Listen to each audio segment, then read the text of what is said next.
European கண்ட்ரீஸ்ல ஃபேமஸான Irish coffee நம்ம Podhakudi beach சாயில கிடைக்குதுன்னு எத்தனை பேருக்கு தெரியும்? Welcome back to Jack creations. நம்ம பொதக்குடி பீச் சாயில ஐரிஷ் காஃபின்னு ஒன்னு இன்ட்ரோடியூஸ் பண்ணிருக்காங்க.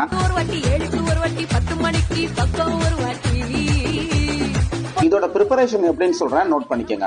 அலாவுதீன் அற்புத விளக்கு மாதிரி ஒரு அழகான கூஜா இருக்கு. அந்த கூஜாக்குள்ள இந்த ஐரிஷ் காஃபியோட பேஸ் இருக்கு. அதை லைட்டா அவங்க சொன்ன அளவுக்கு இந்த கப்ல ஊத்திக்கணும்.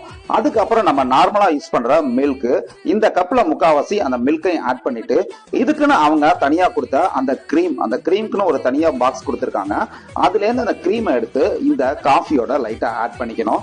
ஃபைனலா அவங்க கொடுக்குற அந்த சாக்லேட்டை மேல லைட்டா தூவி விட்டுட்டு ஃபைனலா அந்த ஸ்ட்ராவால அந்த காஃபியை கலக்குன்னு கலக்கி காஃபி கலருக்கு ஃபைனலா கொண்டுட்டு வந்துடணும். ஃபைனலா நம்ம ஐரிஷ் காஃபி ரெடி. குடிச்சோடனே எனக்கு டிஃப்ரெண்டான ஒரு டேஸ்ட், யூனிக்கா இருந்துச்சு. எங்கேயுமே இந்த டேஸ்ட்டை நான் ஃபீல் பண்ணதில்ல. இந்த ஐரிஷ் காஃபி நீங்க டேஸ்ட் பண்ணா மறக்காம வீச்சாய் விசிட் பண்ணிட்டு நம்ம பேஜை மறக்காம ஃபாலோ பண்ணிக்கங்க.